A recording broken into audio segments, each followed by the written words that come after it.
Hello guys, welcome to online engineering. आज के इस पर्टिकुलर चैप्टर के अंदर हम यहाँ पर बात करने वाले हैं एक्यूरेसी और एरर के बारे में, है ना।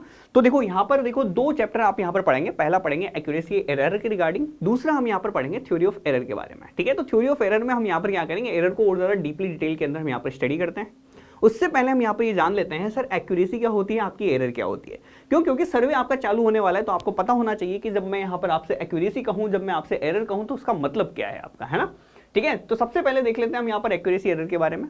इससे पहले सबसे पहले एक्यूरेसी को उठा लेता है। ठीक है, सबसे पहले एक्यूरेसी को उठा लेते हैं, फिर आपको यहाँ पर रिलेट करके बताऊंगा मैं आप लोगों को कि सर ये दोनों चीजें होती क्या है, कैसे इंटर रिलेटेड होती है एक दूसरे के साथ। ठीक है, सबसे पहली चीज आप देखें, ये तीनों को सबसे पहली बात तो आपको सेम मान लेना है। मुझसे बने नहीं वो बात अलग है, मैंने यहाँ पर 2 से 3 बार ट्राई कर लिया है, तब जाके ये थोड़े थोड़े ठीक ठीक बने बराबर बराबर से, है ना। अब भी आपको नहीं लग रहा होगा, कोई नहीं, थोड़ा बहुत मैनेज कर लो यार। हाँ ठीक है, सबसे पहले देखते हैं कि सर देखो, अगर मैं किसी चीज को कह दूं कि सर ये चीज मेरी क्या है, एक्यूरेट है, यानी कि ये वैल्यू मेरी एक्यूरेट वैल्यू है ना, ये वैल्यू मेरी एक्यूरेट वैल्यू है। ठीक है, तो सर इसका मतलब क्या है कि मान लो कि सर आपकी एग्जैक्ट वैल्यू जो थी, ट्रू वैल्यू जो थी, एग्जैक्ट वैल्यू को आप यहाँ पर ट्रू वैल्यू बोलते हैं। ठीक है, ट्रू वैल्यू आपकी ये है। अब देखो, इसको मैंने यहाँ पर बोल देता हूँ, क्या यहाँ पर बगल में लिख देता हूँ यहाँ पर ट्रू वैल्यू। अब देखो सर ट्रू वैल्यू क्या होती है, ए से लेके बी के बीच की अगर मुझे डिस्टेंस मेजरमेंट करनी है, तो जो उसकी एग्जैक्टली डिस्टेंस है, जो उसकी ट्रू डिस्टेंस है, उसको आप यहाँ पर क्या बोल देंगे, आप यहाँ पर ट्रू वैल्यू बोल देंगे। उससे कोई भी आप यहाँ पर XYZ मान लो। लेकिन चूंकि आपको ए से बी के बीच की ट्रू डिस्टेंस आपको जिंदगी में कभी नहीं पता होगी। क्यों? क्योंकि इसको पता कैसे लगाओगे आप यहाँ पर मेजरमेंट करके। और मेजरमेंट जब भी करने जाओगे आप, चाहे 10 लोगों को आप अलग अलग बार भेजो, तो प्लस माइनस कुछ सर्टन लिमिट्स के अंदर ही आपको यहाँ पर आंसर देखने को मिलेगा। अगर मैं 10 लोगों को ए से लेके बी के बीच की डिस्टेंस मेजरमेंट करने भेजूं, तो 10 के 10 मुझे सेम आंसर देंगे क्या? आप कह देंगे नहीं देंगे। क्यों नहीं देंगे? क्योंकि देखो हर एक की अपनी अपनी क्या है, कुछ ना कुछ आपके पास कुछ ना कुछ उसकी एक्यूरेसी होती है, कुछ ना कुछ उसके मेथड्स होते हैं। हो सकता है कोई चेन टेप लेके गया हो, कोई दूसरे वाली टेप लेके गया हो, है ना। टेप में भी बहुत सारे टाइप्स हैं, कोई दूसरे टाइप की चेन लेके गया हो, तो वो मैं आपको आगे बताऊंगा। ठीक है, जब हम चेन या टेप पढ़ेंगे। ठीक है, तो अलग अलग तरह की टेप आती है, अलग अलग तरह की चेन आती है। हो सकता है उसका मन ना हो, है ना, तो इस वजह से भी बहुत सारे हो सकते हैं कि सर नहीं आएंगे बिल्कुल रिजल्ट। तो ट्रू वैल्यू मुझे कभी नहीं पता रहेगी। ठीक है, ए से लेके बी के बीच की, क्यों? क्योंकि निकालूंगा ना उसको तो मैं चेन या टेप से मेजरमेंट करके, तो ट्रू वैल्यू आपको कभी नहीं पता है। लेकिन हम यहां पर मान के चल लेते हैं कि सर ये मेरी ट्रू वैल्यू होगी, जस्ट फॉर समझने के पर्पज से, है ना। ठीक है, ठीक है। अब यहां पर मैं मान लूं कि सर मैं ऑब्जर्वेशन करके आया और ऑब्जर्वेशन मेरे पास निकल के आ रहा है ये, कि सर ठीक है यहां पर तो मैं ये करके आया और ये मेरा ऑब्जर्वेशन जो आ रहा है, वो ऑब्जर्वेशन मेरे को दिखा रहा है क्या, कि सर मेरी वैल्यू आनी चाहिए यहां पर, ये वैल्यू पहले। ठीक है, तो इस केस में मैं क्या हो गया, थोड़ा सा एक्यूरेट हो गया ना। एक्यूरेट क्यों हो गया सर? ठीक है, जो ट्रू वैल्यू के बिल्कुल नजदीक तक पहुंच गया, इसका मतलब सर एक्यूरेट रिजल्ट है। सर्वे के अंदर ट्रू वैल्यू आपको कभी नहीं पता है, लेकिन आप एक्यूरेट वैल्यू के ऊपर यहां पर क्या कर सकते हैं, थोड़ा सा भरोसा दिखा सकते हैं। ठीक है, ओके, इस केस में मैं क्या हो जाऊंगा, सबसे ज्यादा एक्यूरेट हो जाऊंगा। ठीक है, ओके, पहली चीज एक्यूरेसी आ गई समझ में, बिल्कुल क्या होती है अभी आपको पता चलेगा। इसके बाद यहां पर मैं कह दूं कि सर यहां पर मैं लिख देता हूं प्रिसाइज वैल्यू, यहां पर मैं लिख देता हूं प्रिसाइज वैल्यू। ठीक है, अब यहां पर आपने 3 लोगों को भेजा। ठीक है, 3 लोगों को भेजा यहां पर मेजरमेंट करने। ट्रू वैल्यू आपको भी पता है कि सर यहां पर है ट्रू वैल्यू, वो तीनों करके आए रिजल्ट। ठीक है, वो तीनों करके लेके आए। एक बता रहा है ये वाली वैल्यू, एक बता रहा है आपको ये वाली वैल्यू, और एक बता रहा है आपको ये वाली वैल्यू। ठीक है, एक सेट ऑफ ऑब्जर्वेशन कुछ भी मान लो आप, बिल्कुल। क्या ये वैल्यू एक्यूरेट है कि ये वैल्यू एक्यूरेट है? एक्यूरेट आपके पास ये वैल्यू है, लेकिन सर यहां पर ये वैल्यू एक्यूरेट है क्या? नहीं है। क्यों? क्योंकि सर यहां पर एरर बहुत ज्यादा आ रहा है। यहां पर एरर क्या है, माइन्यूट सा एरर है, बहुत कम सा एरर है, बहुत कम एरर है। यहां पर एरर सर मेरे पास बहुत ज्यादा हो गया। ठीक है, इस केस में, लेकिन इस पर्टिकुलर केस में मैं क्या हूं, प्रिसाइज हूं। प्रिसाइज क्यों? क्योंकि यहां पर मैंने जो डिग्री ऑफ परफेक्शन यूज की होगी इस पूरी केस के अंदर, देखो आप, यानी कि अगर मैंने 3 लोगों से 3 अलग अलग ऑब्जर्वेशन भी कराया ना, तो भी उन्होंने वैल्यू क्या दी, कि मान लो कि सर ए से लेके बी के बीच की, देख लो ए बी डिस्टेंस को मेजरमेंट करने भेजा। अगर मुझे पता है कि सर ए बी की ट्रू वैल्यू 100 है, ठीक है 100 मीटर है, और तीनों लोग लेके कैसे आ रहे हैं, एक 80 लेके आ रहा है, एक 79.9 लेके आ रहा है, एक 80.1 लेके आ रहा है। इसका मतलब है सर डिग्री ऑफ परफेक्शन तीनों का बढ़िया था। ठीक है, डिग्री ऑफ परफेक्शन तीनों का अच्छा खासा था। ठीक है, जो भी इंस्ट्रूमेंट को हैंडल करने की कैपेसिटी रहेगी, जो भी ऑब्जर्वेशन लेने के उनके मेथड्स रहेंगे, वो बिल्कुल अच्छे अच्छे तरीके से उन्होंने लिया है। जिस भी मेथड से किया उन्होंने कोशिश बिल्कुल पूरी की है अपनी अपनी, है ना। ठीक है, लेकिन किसी भी फैक्टर से आपकी नहीं आ पाई है, आप ये मान के चल लो। तो इस केस में हम क्या प्रिसाइज है, क्या है इस केस में, पर्टिकुलर केस में प्रिसाइज है, हालांकि एरर बहुत ज्यादा है। ठीक है, एक आता है आपका थर्ड केस। थर्ड केस में आपको पता है सर ट्रू वैल्यू तो आपकी यहां पर ही है, ठीक है। अब एक्यूरेट भी हो और आप प्रिसाइज भी हो, इसका मतलब सर ये जो तीनों सेट ऑफ ऑब्जर्वेशन है आपके कहाँ होंगे, एक यहाँ है, एक यहाँ है, और एक मान लो सर कहीं भी यहाँ है, ठीक है। इस केस में आप एक्यूरेट और प्रिसाइज दोनों है, एक्यूरेट एंड प्रिसाइज वैल्यू, ठीक है। तो हम यहां पर सर कैसे डिफाइन करें एक्यूरेसी को, प्रिसीजन को तो हमने कह दिया कि सर कितनी डिग्री ऑफ परफेक्शन से आपने काम किया है, कितनी डिग्री ऑफ परफेक्शन आपने यहां पर यूज किया है इंस्ट्रूमेंट के अंदर, मेथड ऑफ ऑब्जर्वेशन के अंदर, और साथ के साथ ऑब्जर्वेशन लेने के अंदर, है ना। इनको आप यहां पर प्रिसाइज बोल दोगे, ठीक है। और सर कितनी सच में फील्ड के ऊपर ऑब्टेन हो गई, इसको हम यहां पर क्या बोल देंगे, एक्यूरेसी बोल देंगे। आ गई बात समझ में, बिल्कुल, ठीक है। तो आपको यहां पर क्या रखना है सर, प्रिसाइज वैल्यू को अगर यदि हमने यहां पर ढंग से अच्छी तरीके से गुड प्लानिंग कर ली ना हमने, तो आपका प्रिसाइज वैल्यू को एक्यूरेट वैल्यू आपका बनाया जा सकता है, ठीक है। लगभग अगर बात करें तो सबसे पहले तीनों के अंदर डिफरेंस देख लेते हैं कि सर एक्यूरेट बोलूं तो अलग मतलब होता है, प्रिसाइज बोलूं तो अलग मतलब होता है। देखो केमिस्ट्री की जब लैब में आप प्रैक्टिकल करते थे, ठीक है, सबकी वैल्यू सेम आती थी क्या, नहीं आती थी, लेकिन वो जो मेथड ऑब्जर्वेशन करते थे तो हम 3 वैल्यू लेते थे। वो कौन सी वैल्यू लेते थे, प्रिसाइज लेते थे, 3 बार निकालते थे ना हम यहाँ पर कि 3 बार यही आ रहा है, तो मान लो सर संभवतः वैल्यू ये होगी, ठीक है, ओके। इन सब चीजों को आप यहाँ पर सीपीएम पर्ट के अंदर भी एनालाइज करते हैं, ठीक है, आप लोगों को पता होना चाहिए, ऐसे आप यहाँ पर चेक करते हैं, ठीक है। चलो सबसे पहले तो यहाँ पर लिखा देता हूँ मैं इन तीनों के बारे में, सबसे पहले देख लेते हैं। सबसे पहले लिख देता हूँ यहाँ पर मैं प्रिसीजन के बारे में। देखो प्रिसीजन क्या होता है, प्रिसीजन क्या होता है, तो प्रिसीजन के बारे में क्या बोला मैंने अभी आपसे कि सर कितनी डिग्री ऑफ परफेक्शन आपने यूज किया है। डिग्री ऑफ परफेक्शन कह दो, डिग्री ऑफ फाइनेस कह दो, आप एक ही बात है ना। तो यहां पर लिख देता हूं sir degree of perfection, perfection finance भी आप यहां पर चाहे तो लिख सकते हैं। फाइनेस मतलब सर कितनी बारीकी से आपने यहां पर मेथड्स को कैलकुलेट करने की आपने कोशिश की है, ठीक है। फाइनेस यूज इन इंस्ट्रूमेंट के बारे में बताया मैंने आपसे कि सर इंस्ट्रूमेंट को हैंडल भी सही से किया था, है ना, used in instrument, comma method of observation, method of observation, method of observation मतलब किस तरीके से आपने यहां पर यूज किया है ना, ठीक है। और साथ के साथ ही इसके अलावा आप ऑब्जर्वेशन मिल दो। ऑब्जर्वेशन मतलब सर रीडिंग कैसे आपने नोट की है ना, एंड ऑब्जर्वेशन, ठीक है। ये तो हो गई आपकी प्रिसीजन, ठीक है। अब बात आती है सर सेकंड नंबर पे एक्यूरेसी के बारे में। सर एक्यूरेसी को कैसे डिफाइन करेंगे, तो देखो अब सर देखो फील्ड में सर कितनी प्रिसाइज वैल्यू आपको यहां पर ऑब्टेन हुई है, उसके बेसिस पे आप यहां पर निकाल सकते हैं सर कितनी एक्यूरेट आप यहां पर हैं, ठीक है। तो यहां पर लिख देता हूं मैं आप लोगों को कि सर देखो डिग्री ऑफ परफेक्शन, यहां पर देखो कुछ नहीं करना है बस आपको डिग्री ऑफ परफेक्शन ऑब्टेन्ड लिखना है, बस इतनी सी बात है, आपका आ जाएगा degree of perfection obtained. Obtained लिख दो, अचीव्ड लिख दो आप यहां पर आपके हिसाब से, है ना, ऑब्टेन्ड। अब यहां पर पीछे की वैल्यू सारी सेम है तो लिखने की जरूरत नहीं है, आप यहां पर समझ सकते हैं sir degree of perfection obtained. Obtained किसके अंदर, इंस्ट्रूमेंट मेथड में, इंस्ट्रूमेंट में, मेथड ऑफ ऑब्जर्वेशन में और ऑब्जर्वेशन के अंदर। इसी को आप यहां पर क्या बोल देंगे, एक्यूरेट आप यहां पर बोल देंगे। एक्यूरेट प्रिसाइज का मतलब आप समझ चुके हैं अच्छे तरीके से। अब यहां पर एक छोटा सा वर्ड मैं आप लोगों को यहां पर दिखा देता हूं, एक छोटी सी बात आती है आपकी, यहां पर कह देता हूं मैं इसको आपके सामने नोट करके। एक आती है आपकी डिस्क्रिपेंसी, डिस्क्रिपेंसी है ना, डिस्क्रिपेंसी, ठीक है, ठीक है। अब सर देखो ये क्या चीज है, ये किस बला का नाम है। अब देखो यहां पर देखो, अब आपने यहां पर जो तीनों रीडिंग ली, ये तीनों रीडिंग ली, बिल्कुल ठीक है, ये तीनों रीडिंग आपकी सेम आई, एक सेट ऑफ ऑब्जर्वेशन आपका सेम आया, नहीं आया, ठीक है। यहां पर सर इनके बीच में ये जो डिफरेंस आ रहा है ना आपका, इन डिफरेंस को आप यहां पर क्या बोल देते हैं, आप यहां पर डिस्क्रिपेंसी बोल देते हैं। यानी कि सर जो दो मेजर्ड वैल्यू के बीच के जो डिफरेंस है, इस डिफरेंस को आप यहां पर क्या बोल देंगे, डिस्क्रिपेंसी बोल देंगे। डिस्क्रिपेंसी का एरर से कोई लेना देना नहीं है, डिस्क्रिपेंसी का एरर से कोई लेना देना नहीं है। कैसे सर, एरर यहां पर इतनी सारी है, यहां पर देखो एरर कितनी है, ये एरर है आपकी, टोटल एरर आपकी ये है, लेकिन सर यहां पर डिस्क्रिपेंसी देखूं तो इन दोनों के वैल्यूज के अंदर ज्यादा डिफरेंस है क्या, नहीं है। तो डिस्क्रिपेंसी अलग चीज है, एरर अलग चीज है। यहां पर एरर लिख देता हूं, यहां पर डिस्क्रिपेंसी लिख देता हूं। आई बात समझ में, बिल्कुल सर आनी भी चाहिए, ठीक है। तो यहां पर कह देता हूं डिस्क्रिपेंसी क्या होता है sir, the difference between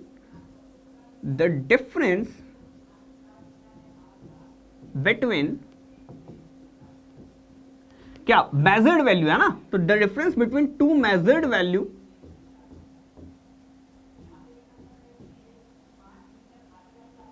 of same quantity,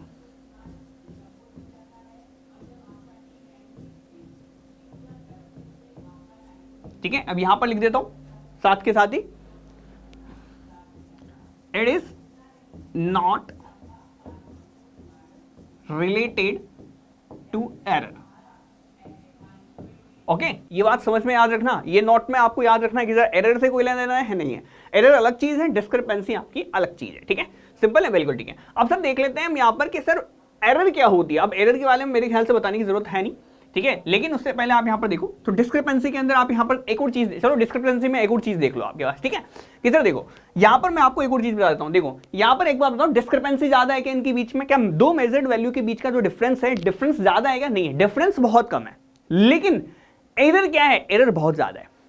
तो ऐसा हो सकता है कि आपके पास, देखो दोनों चीजें पॉसिबल है, दोनों चीजें पॉसिबल है। ठीक है, ऐसा हो सकता है आपके पास कि सर आपकी डिस्क्रिपेंसी ज्यादा हो और एरर कम हो, और यह भी हो सकता है कि सर डिस्क्रिपेंसी कम हो और एरर ज्यादा हो, और इसके अलावा भी देखो बाकी जितने भी रिजल्ट हैं सारे बन सकते हैं, जैसे आप यहां पर समझ लो। लेकिन डिस्क्रिपेंसी का एरर से कोई लेना देना नहीं है। ठीक है, तो डिस्क्रिपेंसी हो सकता है कम हो तो एरर भी कम हो सकता है एरर ज्यादा हो, कम ही डिस्क्रिपेंसी के ऊपर। ठीक है, समझ में आई बात? जैसे कि आप यहां पर देखें कि सर यहां पर मेरे को सेट ऑफ ऑब्जर्वेशन यहां पर लेना है। ठीक है, पहला ऑब्जर्वेशन आया यहां पर, दूसरा ऑब्जर्वेशन यहां है, यहां पर एरर कितनी है? इतनी सी एरर है, डिस्क्रिपेंसी कितनी है? इतनी डिस्क्रिपेंसी है। ठीक है, तो ये भी पॉसिबल है वैल्यू। ठीक है, ये भी पॉसिबल है वैल्यू। ठीक है, तो इसको आप चाहे तो नोट डाउन करके आप यहां पर लिख सकते हैं। देखो मैं नोट डाउन करके लिखा देता हूं, क्योंकि फिर स्टेटमेंट्स के अंदर सवाल आते हैं तो फिर वहां पर दिक्कतें आ जाती हैं हमें कभी कभी। ठीक है, तो यहां पर मैं लिख देता हूं आपके पास में कि sir smaller discrepancy may have large error and large discrepancy, discrepancy है शॉर्ट में DISC लिख दिया। ठीक है, large discrepancy may have smaller error। ठीक है, सिंपल है, बिल्कुल ठीक है। अब यहां पर हम बात कर लेते हैं, चलो इसके बारे में, ये बातें तो हो गई हमारे पास कंप्लीट बिल्कुल अच्छे तरीके से। तो अब यहां पर बढ़ जाते हैं, चलो प्रिसीजन समझ लिया, एक्यूरेसी समझ ली, अब यहां पर डिस्क्रिपेंसी को हमने यहां पर अच्छे से देख लिया। ठीक है, सिंपल है, बिल्कुल। अब बढ़ते हैं आगे की तरफ। अब यहां पर देखते हैं कि सर हमारी एरर क्या होती है। ठीक है, डिस्क्रिपेंसी तक हो गया, अब सर बात कर लेते हैं एरर क्या होती है। एरर सर, अब एरर क्या हो गई? डिस्क्रिपेंसी तो आपने कह दिया कि सर दो मेजर्ड वैल्यू के बीच का डिफरेंस आपका क्या कहलाएगा? डिस्क्रिपेंसी कहलाएगा। लेकिन ट्रू वैल्यू और मेजर्ड वैल्यू का बीच का जो डिफरेंस है, वो डिफरेंस आपका क्या कहलाएगा? वो आपका कहलाएगा एरर। ठीक है, तो ट्रू भी बोल सकता है, एक्चुअल बोले तब भी ट्रू के ही मान समझ लेना आप लोग। ठीक है, तो यहां पर अगर मैं बात कर लूं आपसे सबसे पहली चीज कि सर एरर क्या होती है, तो error it is the difference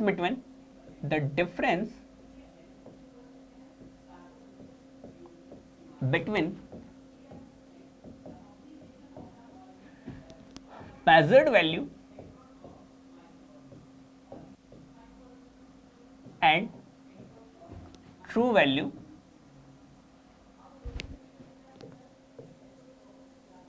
of same quantity।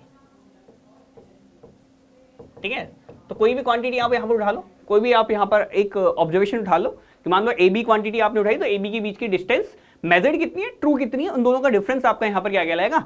यहां पर आप इसको एरर यहां पर कह देंगे। अब यहां पर देखो आपको पता है कि सर ट्रू वैल्यू आपको यहां पर कभी भी नोन नहीं होती है। ठीक है, ट्रू वैल्यू आपको यहां पर कभी भी नोन नहीं होगी, तो इसका मतलब आप यहां पर सीधा सीधा समझ लें कि आपको यहां पर अगर ट्रू वैल्यू अगर कभी नोन नहीं होगी तो आपको ट्रू एरर आपको कभी भी नहीं मिलने वाली है। ये बात भी आप यहां पर समझ लें कि सर हम यहां पर क्या चीज ऑब्टेन नहीं कर सकते अभी भी जिंदगी में, हम यहां पर कभी भी ट्रू एरर हम यहां पर निकाल ही नहीं सकते। तो यहां पर लिख देता हूं मैं आप लोगों के सामने कि since true value of the quantity is not known, hence true error of measurement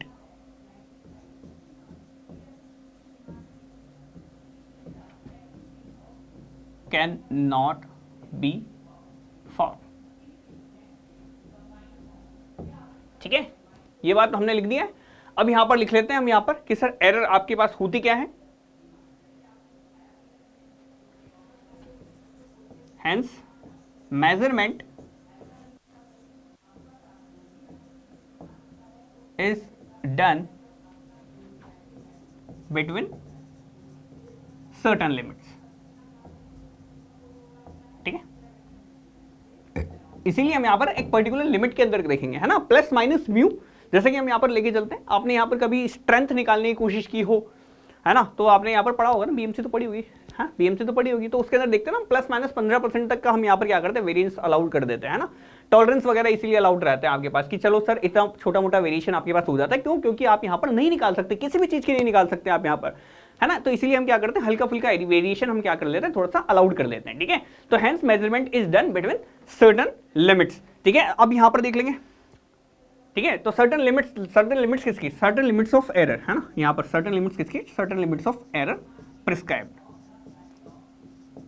error prescribed. ठीक है, ओके, तो अब यहां पर मैं लिख देता हूं आप लोगों के सामने कि सर एरर बराबर आपका क्या होता है, मेजर्ड वैल्यू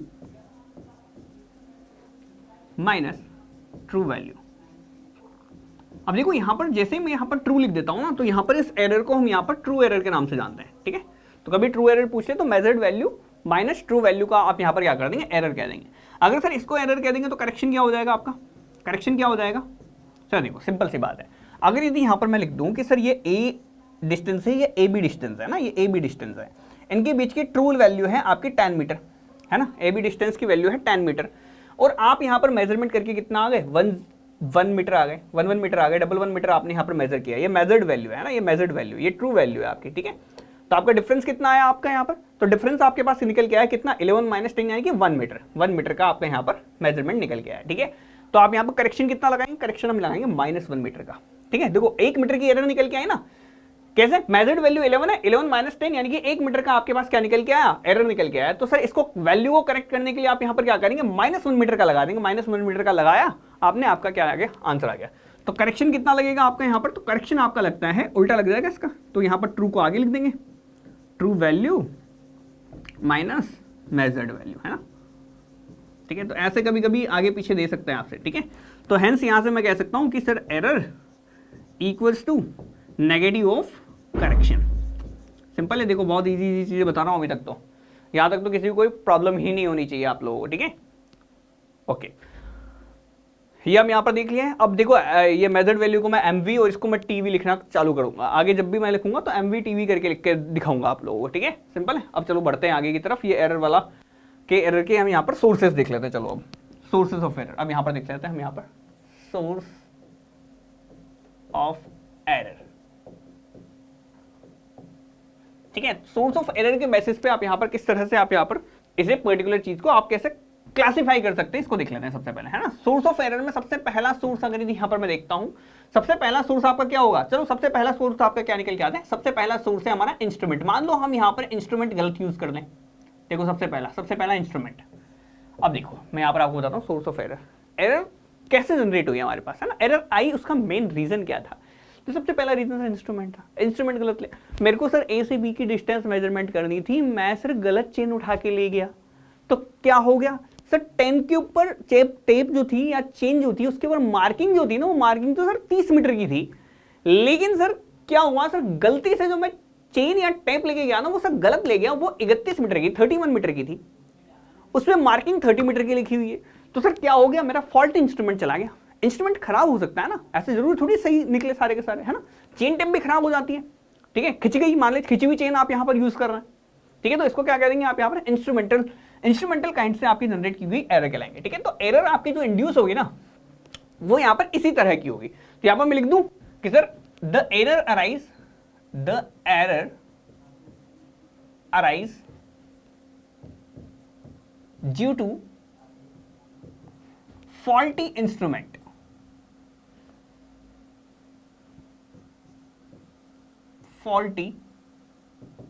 ठीक है, इंस्ट्रूमेंट सर खराब था। ठीक है, इंस्ट्रूमेंट आप यहां पर गलत लेके चले गए थे, इसी को आप यहां पर क्या बोल देंगे, सबसे पहले टाइप की एरर, जिसको आप यहां बोलेंगे इंस्ट्रूमेंटल, ठीक है। The error arise due to faulty instrument used in measurement, used in measurement. Example लिखें, एग्जांपल देखो, the chain of incorrect length, ठीक है। ऐसे काफी सारे हो सकता है कंपास भी आपको सही नॉर्थ साउथ नहीं दिखा रहा हो, है ना, तो ऐसा भी हो सकता है। इंस्ट्रूमेंट कैसे भी खराब हो सकता है आपका, कोई बहुत बड़ी बात नहीं है इसके अंदर। The chain of incorrect length, अब यहां पर किससे, then standard, then standard chain, ठीक है। अब देखो यहां पर, देखो आप यहां पर सेकंड तरह से देखेंगे, सर पहला तो हो गया मेरा इंस्ट्रूमेंट की वजह से सर एरर आ गई, चेन ही गलत ले गया था, टेप ही गलत ले गया था, गलत मेजरमेंट। अब गलत टेप चेन या गलत टेप लेके जाऊंगा तो उसको हम यहाँ पर क्या कह देंगे, सर गलत इंस्ट्रूमेंट ले गया। कोई भी इंस्ट्रूमेंट हो सकता है, आपको इतने सारे इंस्ट्रूमेंट बताए, सारों में से कोई भी हो सकता है, ठीक है। सेकंड आप यहाँ पर देख सकते हैं कौन सी पर्सनल एरर, सेकंड हो सकती है आपकी कौन सी पर्सनल एरर, ठीक है। ये पर्सनल आपका सोर्स है, इंस्ट्रूमेंट आपका सोर्स है, एरर का टाइप नहीं, एरर का सोर्स है इंस्ट्रूमेंट, है ना। तो यहां पर कह देंगे सर एरर का टाइप मत लिखाना इनको, है ना, एरर का सोर्स है इंस्ट्रूमेंट एरर। अगर यदि यहां पर मैं पर्सनल कह रहा हूं तो पर्सनल सोर्स है यहां पर, तो पर्सनल यहां पर कह देता हूं सर पर्सनल सोर्स। तो पर्सनल सोर्स का मतलब क्या है कि सर मान लो ये सोर्स अगर मैं खुद हूं, मैं कैसे सर सोर्स हो सकता हूं, हाँ मेरी क्या गलती सर, आप तो मुझे सोर्स बना रहे हो, हाँ? देखो मैं कैसे सोर्स हो सकता हूं, मान लो यहां पर जैसे आपने मेनिस्कस देखा, मरकरी वगैरह, है ना, ऐसा बनता है कर्व्ड फॉर्म में, बिल्कुल। तो सर अगर यदि यहां पर जो इसकी रीडिंग है, रीडिंग अगर आप यहां पर पढ़ा है, यहां पर पढ़नी चाहिए, रीडिंग आप यहां पर पढ़ा है, किसकी गलती है, आपकी गलती है, ठीक है। अगर यदि यहां पर मैं आपको, आप यहां पर बुक लिखने वाले हैं, ठीक है, आप लिख रहे हैं, मैंने आपसे कहा कि सर यहां पर आप नोट कर लें 70 मीटर, ठीक है, आपने मेजरमेंट का लिख दिया 17 मीटर, मैंने बोला था आपसे क्या 70 मीटर, आप लिखा है 17 मीटर, किसकी गलती है, पर्सनल गलती है सारी की सारी। ये क्यों आती है सर, हो सकता है सर एक्सपीरियंस नहीं हो बंदे को, है ना, बहुत सारी चीजें हो सकती है, एक्सपीरियंस नहीं हो, उसको सेट करना नहीं आता हो इंस्ट्रूमेंट को चलाने का उसको नॉलेज ही नहीं है, ये सारे के सारे क्यों हो जाएंगे, इस वजह से हो सकता है सर वो लेना सही चाह रहा था, उसकी आईसाइट ही वीक थी, वो देख ही नहीं पा रहा था। जैसे भी हमने वर्नियर के अंदर देखा, वर्नियर के अंदर बिल्कुल माइन्यूट से माइन्यूट रीडिंग देखनी पड़ती है आपको, सर कहां पर मिल रहे हैं, है ना, रीडिंग गलत की आपका, गलत हो गया, ठीक है। तो यहां पर क्यों हो सकता है सर, इम्परफेक्शन हो सकता है मैं भी ह्यूमन रिस्पॉन्स के अंदर कुछ ना कुछ यहां पर इंपरफेक्शन आ गया हो, है ना, ठीक है। हो सकता है सर हमारे पास क्या हो गया हो कि सर उसको सेट करना ही नहीं आता, तो टच के अंदर हो गया, सेट करना नहीं आता, तो है ना, बबल ट्यूब को बिल्कुल सेंटर पे लेके नहीं आ पा रहा है, तो क्या हो गया सर, टच के थ्रू रिस्पॉन्स उसका क्या हो गया, खराब हो गया, नॉलेज नहीं है, तो नॉलेज की वजह से आपके पास क्या हो गया, चीजें खराब हो गई। तो इसको लिख लेते हैं हम यहाँ पर, चलो पर्सनल। तो पर्सनल सोर्स सर कैसे हो सकता है, यहां पर लिख दें कि sir the error arises due to imperfection of human response, है ना, ह्यूमन रिस्पॉन्स, है ना, हो सकता है सुन नहीं पाता हो, ठीक है, गलत 70 का 17 लिख दिया था, है ना, तो यहां पर ब्रैकेट में लिख देंगे वीक आईसाइट, है ना, तो ये एग्जांपल के लिए है, इससे आप समझ जाएंगे वीक आईसाइट से, ठीक है, weak eyesight, imperfection and touch, या imperfection in टच का मतलब सर सीधा सीधा है कि सर हम इंस्ट्रूमेंट उसको सेट करना नहीं आता है, ठीक है, सिंपल है, कोमा लैक ऑफ नॉलेज, आप यहां पर लिख सकते हैं, लैक ऑफ एक्सपीरियंस भी आप यहां पर लिख सकते हैं ना, लैक ऑफ नॉलेज, ठीक है, और भी काफी सारे हो सकते हैं, एटसेट्रा लिख दिया मैंने, ठीक है, ठीक है, ये हो गया हमारा पर्सनल सोर्स ऑफ एरर। इसके अलावा सर तीसरा कौन सा हो सकता है, तीसरा देखो, तीसरा आपका हो सकता है नेचर। सर नेचर कैसे, नेचर ने क्या कर दिया, अब सर आप तो ऐसे कह दो कि सर नेचर की प्रॉब्लम है, खुद की गलती तो मान नहीं रहे आप, सर आपने नेचर पे इल्जाम लगा दिया। जी बिल्कुल हो सकता है नेचर में, देखो आपने देखा होगा ना कि सर चेन या टेप क्या होती है कि सर जब आप स्टैंडर्ड चेन को, अगर यदि मैं कह दूं कि सर देखो, अगर मान लो आपकी चेन बनती है, चेन वैसे स्टैंडर्ड तो 20 डिग्री सेंटीग्रेड के ऊपर बनती है आपके, है ना, अगर मान लो उस चेन को अगर आप 20 डिग्री सेंटीग्रेड पे आप बना के लेके आए थे, 20 डिग्री सेंटीग्रेड पे वो 30 मीटर की थी, 30 मीटर की थी, ठीक है। अब आप क्या करोगे, आप जब काम करने जा रहे हो वहाँ 40 डिग्री का टेम्परेचर है या कुछ भी आपके पास चेंज है ना, तो क्या होता है सर, चेन या टेप आपने जनरली देखा तो होगा ना, जनरली कि सर जनरली क्या होता है कि सर चेन या टेप को जैसे ही हम यहाँ पर धूप में रखते हैं तो थर्मल एक्सपेंशन हो जाता है उसका, क्या हो जाता है थर्मली वो क्या हो जाती है थोड़ी सी बड़ी या थोड़ी सी छोटी हो जाती है, डिपेंडिंग अपॉन टेम्परेचर आपने बढ़ाया है कि घटाया है। बढ़ाया तो बढ़ जाएगी, घटाया तो घट जाएगी, है ना। इसीलिए कहते हैं कि सर रेलवे के जब यहाँ पर स्लीपर्स वगैरह बनाते हैं, रेलवे की रेल्स आपने देखी होगी तो उसके बीच में जगह छोड़ देते हैं आपके, क्योंकि गर्मियों में फैल जाता है वो, है ना। तो आपका मेटल क्या होता है एक्सपेंड हो जाता है। तो जब भी आप चेन वगैरह लेके जा रहे हो तो वहां पर नेचर की वजह से, अब नेचर की वजह से सर ऐसा भी हो जाता है, देखो जहां आप देखना चाह रहे हो ना, जिस साइट पे आप देखना चाह रहे हो, ठीक है, तो बहुत सारे इंस्ट्रूमेंट है जिसमें आप यहाँ पर देख के रीडिंग लेने वाले हो, ठीक है। तो सर रिफ्रैक्शन भी होता है, रिफ्रैक्शन तो पड़ा होगा, हाँ बिल्कुल सर पड़ा है ना। तो रिफ्रैक्शन हो जाता है यहाँ पर लाइट्स का, तो उसकी वजह से क्या होता है सर, जो आप रीडिंग पढ़ना चाहते हो वो रीडिंग पढ़ ही नहीं पाते हो, ठीक है। उसके पास क्या होगा सर, रीडिंग वहां पर चेंज हो गई है, तो किसका दोष है, इसका दोष है, कर्वेचर आ गया अर्थ का, ठीक है। आप कंसीडर कर भी पा रहे हो, नहीं भी कर पा रहे हो, बहुत कम जगह है, ठीक है। तो सर वहां पर भी दिक्कत आ जाती है आपके पास, ग्रेविटी प्रॉब्लम कर जाती है कभी कभी, ठीक है। तो सारी चीजें प्रॉब्लम आपके पास यहाँ पर करने वाली है। ह्यूमिडिटी प्रॉब्लम कर जाती है, सर ह्यूमिडिटी कैसे प्रॉब्लम करेगी, मान लो सर आप यहाँ पर करने वाले थे, रीडिंग सही पढ़ने वाले थे, लेकिन आपके पास क्या हुआ सर, बारिश वारिश का मौसम है, ह्यूमिडिटी ज्यादा हो गई, उसकी वजह से कांच के ऊपर क्या हो गया, मान लो फॉग है, फॉग ही समझ लो आप, यहाँ पर फॉग की वजह से रीडिंग नहीं ले पाए ढंग से, वर्नियर नहीं देख पाए ढंग से, ठीक है। ह्यूमिडिटी में क्या होगा सर, पानी वानी है कांच के ऊपर लग गया, ठीक है। अब मैं चेक करना चाह रहा हूं सर प्रिज्म के ऊपर ढंग से रीडिंग ले लूं, रीडिंग अच्छी आई है, रीडिंग तो गलत आई आपकी, है ना, बिल्कुल। तो सर नेचर भी आपका क्या हो जाता है, रिस्पॉन्स हो जाता है कभी कभी। तो यहां पर कह दूं sir, this arises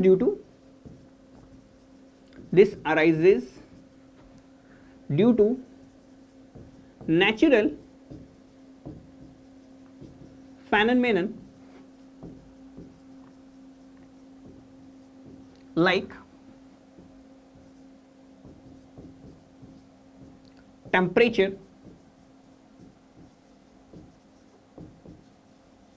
humidity,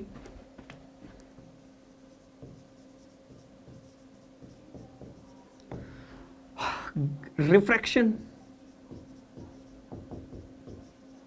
gravity, अरे और भी बहुत सारे हो सकते हैं, ठीक है। एटसेट्रा करके यहाँ पे लिख देता हूँ मैं, देखो है ना, ठीक है, एटसेट्रा, समझ गए आप, है ना, ओके। फोग वगैरह भी लिख सकते हैं आप चाहो तो 3 सोर्सेज ऑफ एरर आपने यहाँ पर कंप्लीट कर लिया। अब ये तो सोर्सेज ऑफ एरर कंप्लीट हुए हैं, अब यहाँ पर काइंड्स ऑफ एरर देख लो आप। अब देखो टाइप्स ऑफ एरर लिख दो, काइंड्स ऑफ एरर लिख दो, जो आपको पसंद हो वैसे ही लिख दो, ठीक है। काइंड्स ऑफ एरर, अब एरर को क्लासिफिकेशन करने वाले हैं हम यहाँ पर। अब एरर का क्लासिफिकेशन देख लो।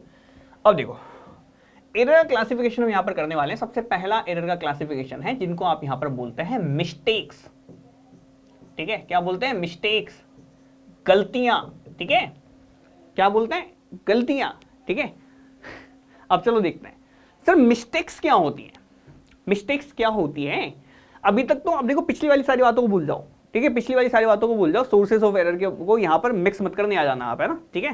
सोर्सेज ऑफ एरर को आप यहां पर मिक्स नहीं करने आ जाना, ठीक है। और यहां पर एक बात और बता दूं आपको कि यहां पर आप गलत चेन की लेंथ जो आपने बनाई थी ना, ये गलत चेन बना दी थी, इसलिए आप यहां पर इसको लेकर जाओगे। नेचर के अंदर आपने गलत चेन नहीं बनाई थी, चेन आपकी बढ़ गई थी, क्यों, क्योंकि आप लेके गए थे, है ना, यहां पर गलत ही चेन उठा के लेके गए थे आप। इस केस में आप चेन तो सही लेके गए थे, लेकिन वहां पर टेम्परेचर की वजह से चेंज हो गई है। तो दोनों चीजों में फर्क होता है आपका, ठीक है। नेचर अगर प्रॉब्लम कर रहा है तो सोर्स ऑफ एरर अगर बात करूं तो नेचर कहलाएगा। अगर आप गलत ही चेन उठा के लेके आए, आप स्टार्टिंग से गलत लेके आए, तो आपका इंस्ट्रूमेंटल एरर कहलाएगा, ठीक है। ओके, एग्जाम्पल आप लोगों को समझा दिया अच्छे तरीके से, आप यहां पर समझ ही चुके होंगे बहुत अच्छे तरीके से। देखो आगे देखो मिस्टेक्स, देखो ये सर मिस्टेक्स क्या होती है सर, मिस्टेक्स ऐसी इस तरह की एरर्स होती है जो कि आपकी लैक ऑफ अटेंशन की वजह से आती है, केयरलेसनेस की वजह से आती है, इनएक्सपीरियंस की वजह से आती है, लैक ऑफ नॉलेज की वजह से आती है, ठीक है।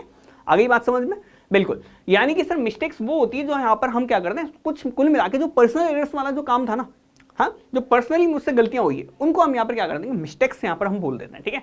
तो मिस्टेक्स के अंदर आप यहां पर जनरली समझ सकते हैं सर दिस एरर या दीज लिखो यार, है ना, ठीक है, क्योंकि एक तो करोगे नहीं आप, ज्यादा ही करोगे, है ना।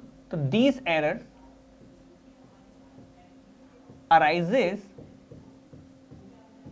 ड्यू टू एन एक्सपीरियंस, है ना। एक्सपीरियंस नहीं है तो क्या होगा सर, गलती होने के चांसेस ज्यादा है।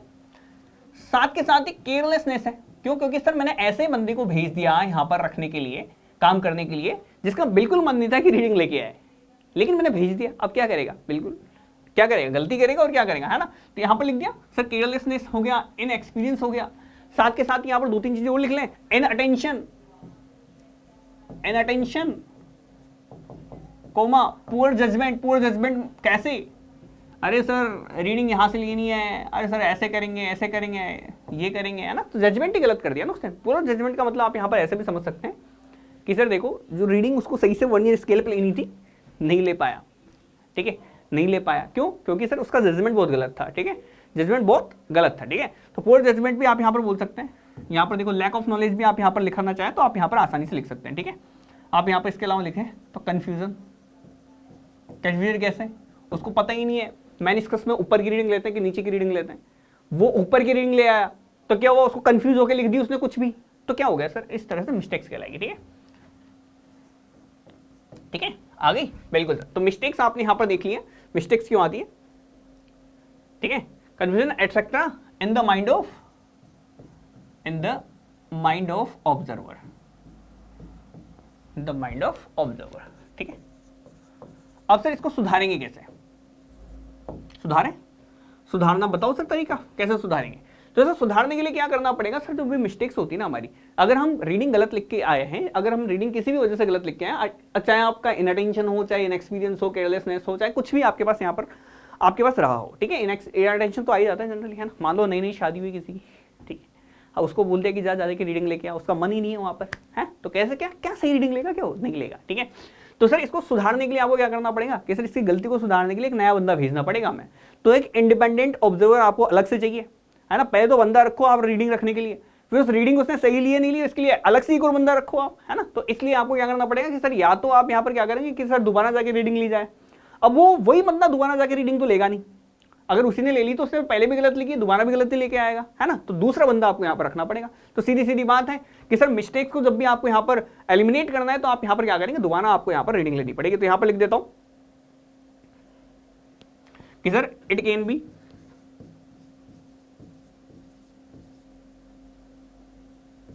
Identify by taking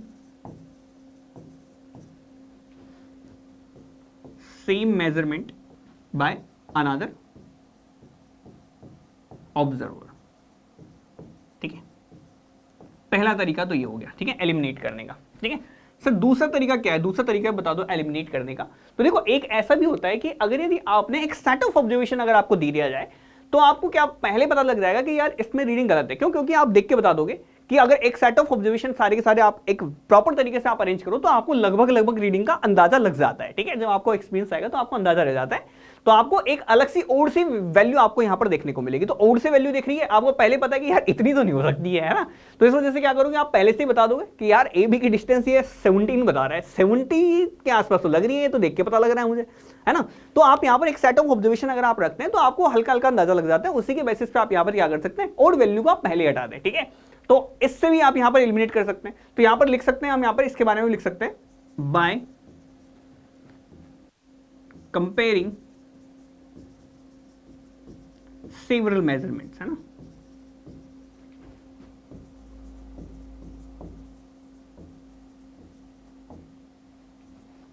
and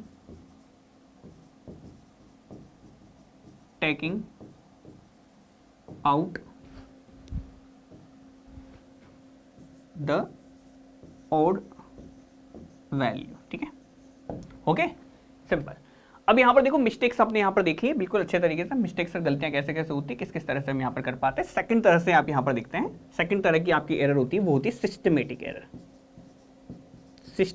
error, ठीक है, या फिर देखो इसका एक और नाम है, इसको आप यहां पर कुमुलेटिव भी बोल देते हैं, कुमुलेटिव एरर भी आप यहां पर इसको बोल देते हैं, ठीक है। अब सर देखो सर कुमुलेटिव या सिस्टमेटिक क्यों नाम रखा है इसका, कुमुलेटिव है इसका मतलब सर बढ़ती जाएगी। अगर यदि यहां पर मैं बात करूं कि मेरे पास क्या हुआ कि सर मैं यहां पर गलत चेन लेंथ लेके गया था, 30 मीटर की चेन मेरे पास होनी चाहिए थी, लेकिन सर यहां पर मैं 30.1 मीटर की चेन आपके पास यहां पर लेके गया, ठीक है, 30.1 मीटर की चेन आप यहां पर लेके गए। अब देखो यहां पर मैंने मान लो कि सर एक पहला मेजरमेंट, दूसरी वैल्यू, तीसरी वैल्यू, चौथी वैल्यू, है ना, 4 बार मैंने यहां पर क्या किया, 30 मीटर की वैल्यू ली है, ठीक है। तो सर यहां पर अगर मैं चेक करूं तो 0.1 मीटर का एरर आपको यहां पर देखने को मिलेगा, ठीक है, क्यों, क्योंकि सर देखो मार्किंग जो चेन या टैप के ऊपर हो रखी है 30 मीटर की हो रखी है, लेकिन सर जो एक्चुअल वैल्यू है चेन या टैप की वो आपकी क्या है 30.1 मीटर है, ठीक है, एक्चुअल वैल्यू है। तो एक्चुअल में तो यहाँ पर 30.1 होना चाहिए, 30.1 होना चाहिए, लेकिन सर मार्किंग 30 की हो रखी है तो मैं 30 ही लिख के आऊंगा मेरे पास, है ना, ठीक है। तो 0.1 की यहाँ पर मैंने लेके आया, यहाँ पर भी 0.1 का लेके आऊंगा, यहाँ पर भी 0.1 का लेके आऊंगा, यहाँ पर भी 0.1 का। तो कुमुलेटिव फॉर्म में आपको 0.1, फिर अगेन यहां पर देखूंगा तो फिर एक और बार जुड़ गया, फिर एक और बार जुड़ गया, एक और बार जुड़ गया, तो यहां पर ये रीडिंग कुमुलेटिव फॉर्म में आपकी बढ़ती चली जा रही है। अब घटाऊंगा तो कैसे घटाऊंगा सर, माइनस कर दूंगा कितना 0.4, तो या फिर इसको ऐसे भी लिख सकता हूं सर, माइनस कैसे करूंगा, कुमुलेशन कर दूंगा सबसे पहले, तो 4 इंटू 0.1 का इतना मैं क्या लगा दूंगा, करेक्शन लगा दूंगा, ये मेरा करेक्ट आंसर आ जाएगा। सिंपल है बिल्कुल। तो इस तरह से आप यहां पर देख लें, सर कुमुलेटिव फॉर्म में अगर यदि आपके आगे बढ़े तो इसको आप यहां पर क्या बोल देंगे, सिस्टमेटिक या कुमुलेटिव एरर बोलेंगे। देखो कुमुलेटिव में बढ़ रही है, बिल्कुल सर, ठीक है। बस यही आपको यहां पर याद रखना है, ऐसे एग्जांपल्स आपको याद रख लो। इस एग्जांपल से समझ में आ गया सर हमें किस तरह से आपको मेजरमेंट आपको यहां पर लेना चाहिए, किस तरह से आपको यहां पर दिखना चाहिए। सिस्टमेटिक एरर के अंदर यहां पर लिख देता हूं सबसे पहली चीज कि sir it arises from the source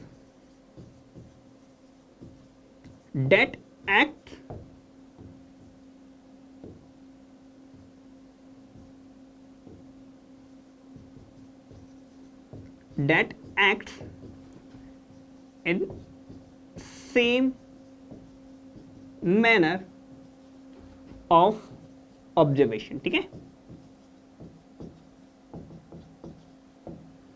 ठीक है। अब सर देखो ये सर अराइज क्यों होती है, या तो देखो दो चीजें, सबसे पहली चीज तो फॉल्टी इंस्ट्रूमेंट से मैंने बता दिया आप लोगों को, बिल्कुल सर, ठीक है, 0.1 की एरर आ रही है। सेम तरीके से हो सकता है अगर आपने मेथड गलत अप्लाई कर दिया ना, तो मेथड की वजह से भी आपके पास आ जाती है ना। तो देखो दो तरीके होते हैं, या तो पहली बात तो आप यहाँ पर ये गलत लेके गए, या फिर आप मेथड आप गलत ले रहे थे। मेथड गलत ले रहे थे इसका मतलब है कि सर देखो चेन के अंदर अगर मैं बात करूं तो चेन की रीडिंग आपको यहाँ पर मेजरमेंट करनी थी, कहां पर, आउटर टू आउटर। और देखो आउटर टू आउटर आपका यहाँ पर मेजरमेंट चलता है, ठीक है। आप यहां पर एंड टू एंड मेजरमेंट कराएं, एंड टू एंड मेजरमेंट कराएं, यानी कि मेथड ऑफ ऑब्जर्वेशन आपके पास क्या था, गलत था, मेथड ऑफ मेजरमेंट आपका गलत था, ठीक है। तो या तो आपका मेथड ऑफ मेजरमेंट गलत था या फिर आपके पास इंस्ट्रूमेंट गलत था, है ना। तो दोनों में से एक की वजह से आपके पास यहां पर अराइज होगी। तो देखो यहां पर मैं लिख देता हूं इस चीज को भी सेम तरीके से। तो नेक्स्ट पॉइंट आप यहां पर लिखने वाले हैं हम यहां पर कि सर नेक्स्ट पॉइंट आपका होगा the method of measurement comma the instrument, method of measurement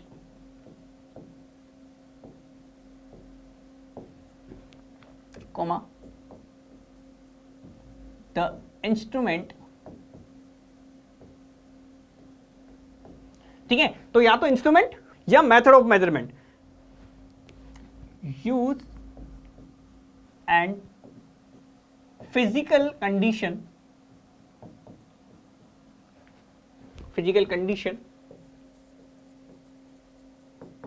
ठीक है। फिजिकल कंडीशन मतलब वही है कि सर चेन की लेंथ जो थी यहां से सही लेके गए थे वहीं पे बढ़ गई थी, ठीक है। तो वो भी हो सकता है, बट चेन की लेंथ गलत के अंदर ही आप समझ लेना कि सर इंस्ट्रूमेंट भी गलत हो सकता है या फिर फिजिकल कंडीशन की वजह से गलती हो सकती है, ठीक है। तो यहां पर लिख देता हूं कि सर ये सारी चीजें होगी कि sir at the time of measurement, तो method of measurement the instrument used and physical conditions used at the time of measurement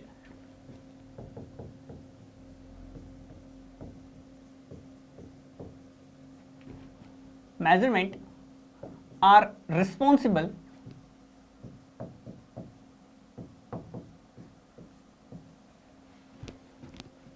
for such errors,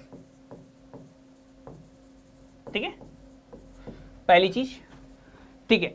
अब यहां पर नेक्स्ट पॉइंट आप यहां पर देखेंगे कि सर यहां पर एग्जांपल के टर्म में आप यहां पर बताने वाला हूं, ठीक है।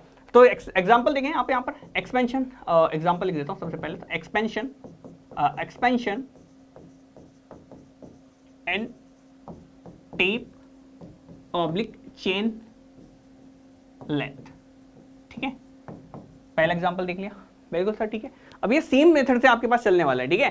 तो यहां पर कह देता हूं कि सर एग्जांपल के अंदर आप यहां पर देख लेते हैं, फिजिकल कंडीशंस के अंदर एक और देख लो आप यहां पर, है ना, कि sir presence of magnetic field,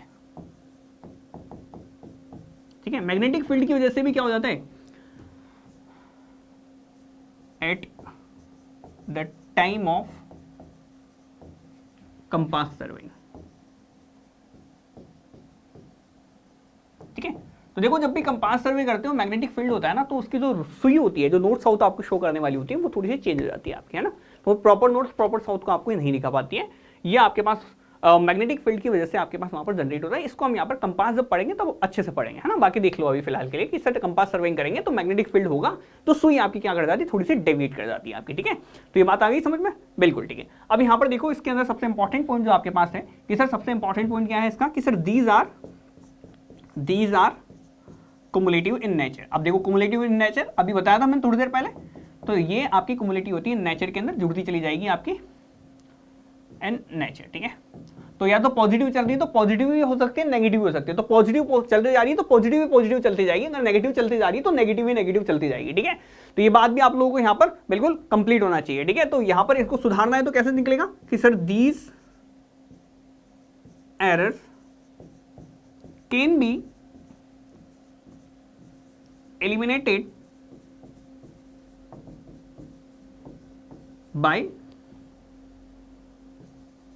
applying correction, ठीक है। तो करेक्शन अप्लाई कर दो और वैल्यू सही आ जाएगी ना, ठीक है। तो जैसा मैंने किया था 0.1 है तो -0.4 कर दिया था, पूरी वैल्यू आपकी सही हो गई थी, ठीक है। हालांकि सीरियस हो सकती है अगर यदि आपको पता नहीं लगा ना कि सर आपके पास ये ऐसी कोई दिक्कत थी, तो बहुत सीरियस प्रॉब्लम आपको दे सकती है, लास्ट में जाते जाते बहुत ही लार्ज एरर आपको दे देगी, ठीक है। तो इन सबसे आपको बच जाना है, ठीक है। सबसे पहले तो इनको देख लें आप अच्छे तरीके से, आप यहाँ पर देख सकते हैं इनको। अब यहाँ पर देख लेते हैं सर सिस्टमेटिक एरर को चेक करने के लिए आप यहाँ पर क्या करेंगे, तो सर इसको चेक कैसे करेंगे। चेक करने का तरीका क्या है, सबसे पहले चेक करने का तरीका होता है इसका कि सर आप यहाँ पर क्या करें, मेथड चेंज कर लें। मेथड चेंज कर लें। क्यों? क्योंकि सर देखो मेथड चेंज करेंगे तो मेथड चेंज करने के साथ होगा क्या कि सर आपके पास वैल्यूज भी क्या आ जाएगी, डिफरेंट आ जाएगी। जैसे मान लो कि सर आप पहले कर रहे थे चेन से कर रहे थे, है ना, ए से लेके बी की डिस्टेंस निकाल रहे थे, चेन से निकाल रहे थे, तो आपके पास वैल्यू गलत आ रही थी, ठीक है। आप यहाँ पर क्या करें, चेन को हटा के आपने क्या कर लिया, दूसरा इंस्ट्रूमेंट आपने रख लिया। अब दूसरे इंस्ट्रूमेंट से भी गलत आने के चांसेस बहुत ज्यादा कम हो जाएंगे आपके, है ना। तो आपको पता चल जाएगा कि सर वैल्यू जो है आपकी गलत थी कि नहीं थी, ठीक है। तो यहाँ पर लिख देता हूं मैं यहाँ पर note the proper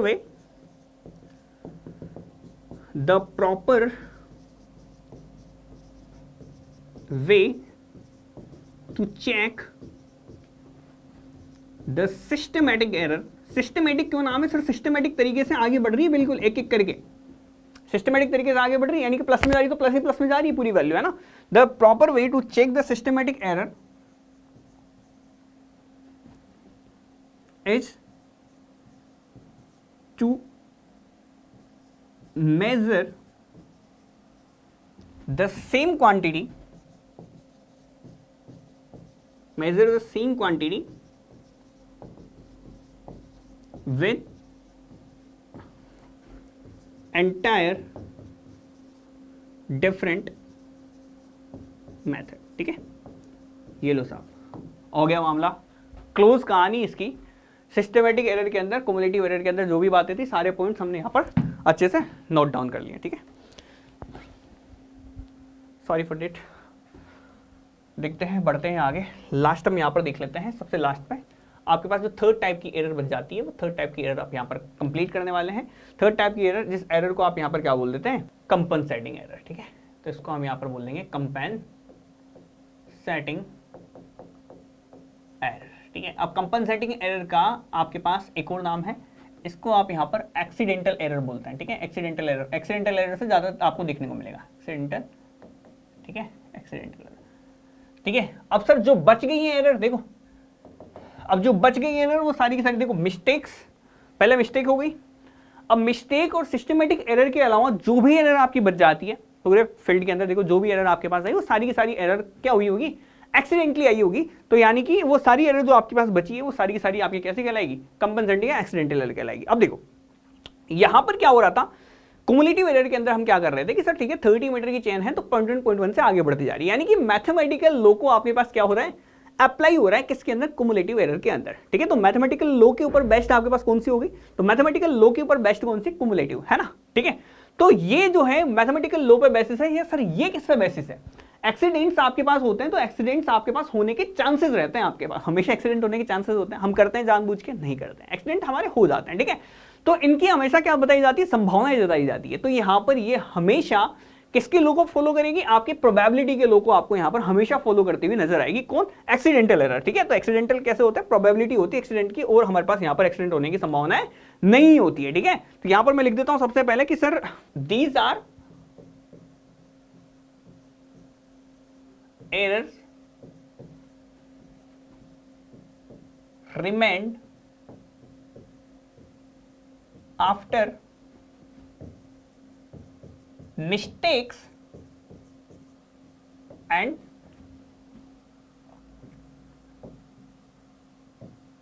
cumulative errors। ठीक है, आ गया पॉइंट बिल्कुल क्लियर? बिल्कुल सर, ठीक है।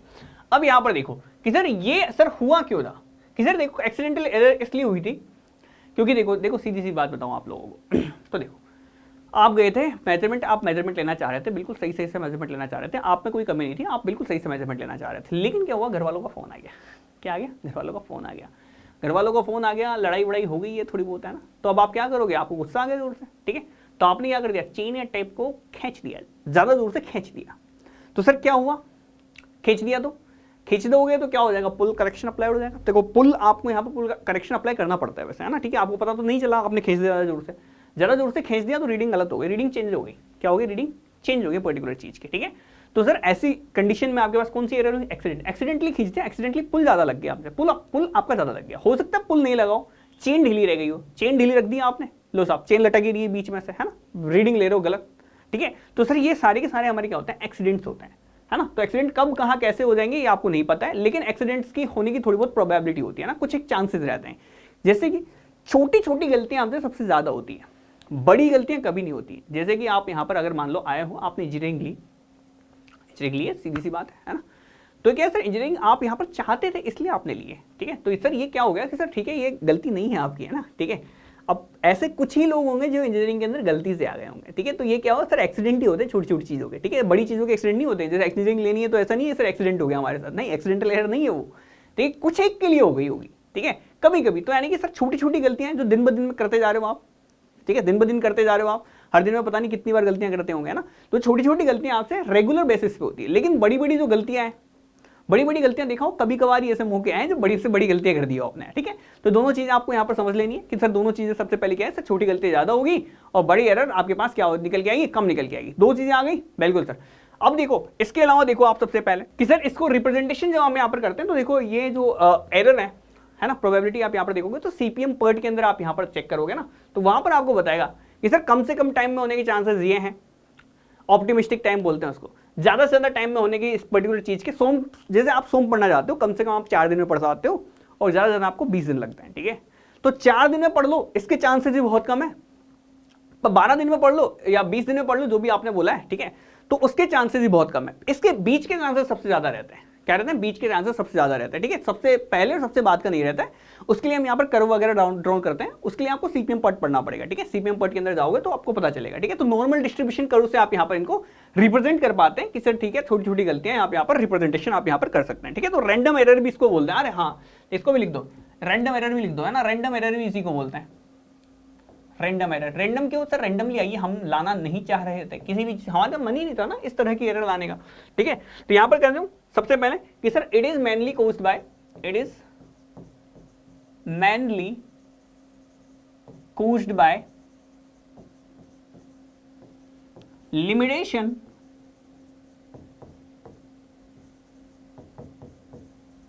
ऑफ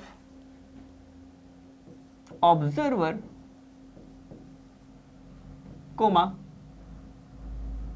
इंस्ट्रूमेंट, ठीक है। तो हो सकता है इंस्ट्रूमेंट की भी ऐसा है ना कि सर बहुत टाइम बाद क्या हो जाता है कि सर देखो सीधी सी बात है, चेन को बहुत ज्यादा लंबे टाइम तक आप अगर यूज करते रहोगे, ठीक है, मान लो उसी से ऑब्जर्वेशन आप 4-6 दिन 7 दिन 8 दिन 15 दिन तक चलाते रहोगे, तो कभी न कभी तो ऐसा होना ही है कि सर टेम्परेचर ऊपर नीचे हुआ और चेन भी आगे पीछे हो जाएगी, एक्सीडेंटली हो गई वो, ठीक है। तो इस तरह से आपके पास हो सकता है कभी कभी बाई चांस अगर ऐसा हो गया ज्यादा देखो सीधी बात, ऑब्जर्वर का भी क्या है, लिमिटेशन है उसकी भी, फ्रस्ट्रेशन होगी, वो कभी ना कभी तो खींच ही देगा चेन को, है ना। तो इस तरह से फ्रस्ट्रेशन के अंदर आगे खिंच गया ज्यादा, है ना, घरवाली से लड़ाई हो गई, उस वजह से कुछ उसने चेंज कर दिया, रीडिंग उसने ऐसे ले रहा है कि चलो ठीक है सर, एक्सीडेंटली उसने गलत जगह मार्क लगा दिया, है ना। तो ये सारी की सारी क्या हो जाती है, एक्सीडेंटली तरीके से लगी आपकी, है ना, सिस्टमेटिक तरीके से नहीं बढ़ी है, एक बार हुई है गलती, बार बार होने के चांसेस नहीं है। और इन सारे देखो हो सकता है सर इस बार रीडिंग +2 की गलत ले ली हो इसने, अगली बार ये भी चांसेस है कि सर -2 की रीडिंग भी ले लेगा ये, तो आपस में कंपनसेट करने की कोशिश भी करती रहती है ये, है ना। एक बार प्लस में हो गया तो एक बार माइनस में भी हो जाती है गलतियां, तो आपस में कंपनसेट करने की कोशिश भी ये आपस में ही करती रहती है ना। फाइनल में अगर बात करोगे तो लास्ट में आके एरर आपको बिल्कुल कंपनसेट हो गया, बहुत कम एरर आपको देखने को मिलेगी। अगर आपने 2 बार गलती कर दी, एक बार प्लस माइनस में ऊपर नीचे दोनों सरल हो सकते हैं। अगर सिक्का उछला तो हेड ही आएगा ऐसा जरूरी नहीं है, टेल भी आ सकता है, तो हेड टेल दोनों आ सकते हैं, दोनों आपस में कंपनसेटिंग नेचर की होती है ये, है ना। ठीक है, तो इसीलिए आप इसको कंपनसेटिंग एरर भी बोल देते हैं। ठीक है, तो compensating error, accidental error, random error आप यहाँ पर कह दें। तो यहाँ पर लिख दिया मैंने, यहाँ पर limitation of observer and instrument and are random in nature, है ना। कोई भरोसा नहीं है कहां से आ जाएगी, आप इनको एलिमिनेट नहीं कर सकते बहुत आसानी से, ये आइडेंटिफाई भी नहीं होती बहुत जल्दी से, है ना। ठीक है, तो ये भी आपको पता रहना पड़ेगा कि sir these follows law of probability. ठीक है, इसके अकॉर्डिंग सबसे पहला क्या है कि सर सबसे पहली चीज कि sir small error occurs more frequently, small error occurs more frequently than large ones. सबसे पहली चीज। दूसरी चीज क्या कि sir positive and negative error can occur equally likely. ठीक है, तो दोनों के होने के चांसेस बिल्कुल सेम है, जरूरी ये पॉजिटिव हो नेगेटिव हो, उसमें तो फिक्स चलेगा, है ना। सिस्टमेटिक मैथमेटिकल लो चलेगा, अगर 0.1 प्लस की जा रही तो प्लस ही प्लस जाती जाएगी, माइनस जा रही तो माइनस माइनस जाती जाएगी। इसमें हो सकता है प्लस हो, अगली बार आप यहां पर माइनस कर दें। ठीक है, तो एक्सीडेंटल एक्सीडेंट कैसे भी हो सकते हैं आपके पास। ठीक है, तो यहां पर थर्ड पॉइंट आप यहां पर और याद रखें कि sir it can be represented by normal distribution curve. ठीक है, ये सारी बातें हम यहां पर कब करेंगे, जब हम यहां पर सीपीएम पार्ट पढ़ेंगे। ठीक है, सिंपल है बिल्कुल। अब यहां पर देख लो कि सर रैंडम एरर के बारे में देख लेते हैं। तो सर देखो यहां पर ना एक चीज और याद रखना कि सर रैंडम एरर, ये नोट में लिख लो कि सर इनवर्सली प्रोपोर्शनल होती है 1/√n के। ठीक है, ओके, ये बात आपको याद रखना, where n equals to number of observation.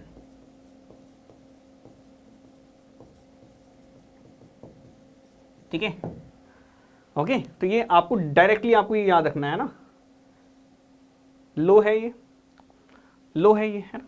ठीक है, अभी कहीं से आया डेराइव करके तो आया नहीं है, है ना, ये लो है तो आपको याद रखना पड़ेगा, सिंपल सी बात है। तो रैंडम एरर के होने के चांसेस होते हैं √1/n। ठीक है, मतलब 1/√n। ठीक है, ठीक है, तो ये आपका एक्यूरेसी और एरर के बारे में मैंने आपको डिटेलिंग दे दी है। ठीक है, बाकी के जो आगे हम बात करेंगे ना कि सर एरर कौन सी होती है, सर इस तरह की एरर कैसे लिखेंगे, ये कैसे लिखेंगे, है ना। ठीक है, रेजिडुअल एरर किसको कहते हैं, ये सारी एरर किसको कहते हैं, सब थ्योरी ऑफ एरर के अंदर देखेंगे। ठीक है, फिलहाल के लिए इतना ही।